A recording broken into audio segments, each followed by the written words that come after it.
you believe that you have to perform good works in order for God to love and bless you? Folks, that is not biblical.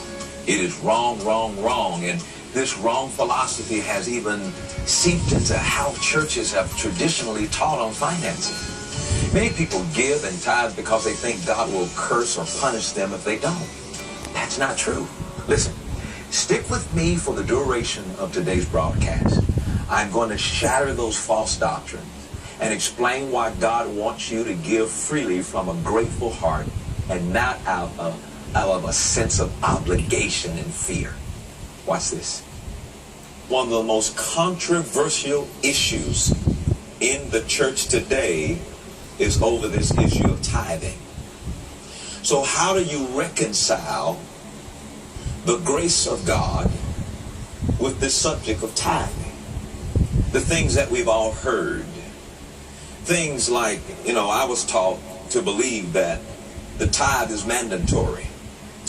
And I was taught that, and we were told that we owed God 1/10 of our income. And if we didn't pay up, well, we'd be cursed, or something would happen, or even bad things that happened, they happened because you didn't tithe. You got a divorce. See there, you should have been tithing. If you'd have tithed, you hadn't got no divorce. Somebody knocked you over the head and stole your car. See, if you were tithing, then he'd have rebuked the devourer. But is that right? Is that the God that we serve? And then for years, people have fell victim to the manipulation. You hear the preachers on television say, if you give $1,000, God will answer your prayer. Is that how that works?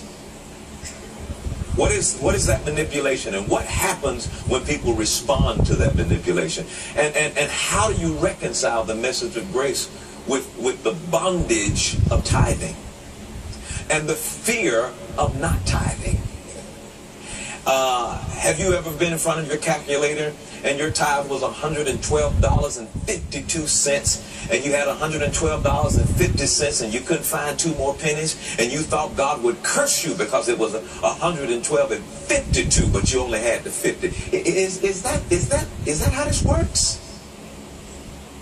Yet throughout my life in ministry, I knew there was something to it. I knew there was something powerful about it, but I knew it wasn't exactly the way that it was being taught. So it seemed like I've been on this journey of trying to figure this out myself.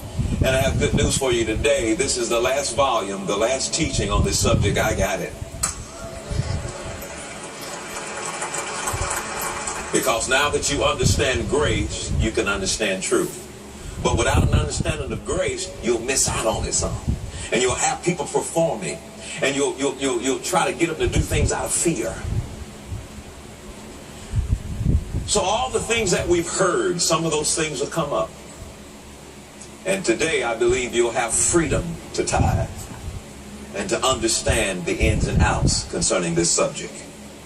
So under this old covenant is something that I want you to understand, but then I want you to see some things. But right before we start, I want you to look at Luke chapter 16 and verse 10.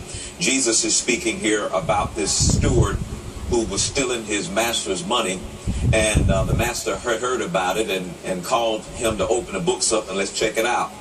And finally the steward, went around and set himself up just in case he got fired. He was going to lose his stewardship.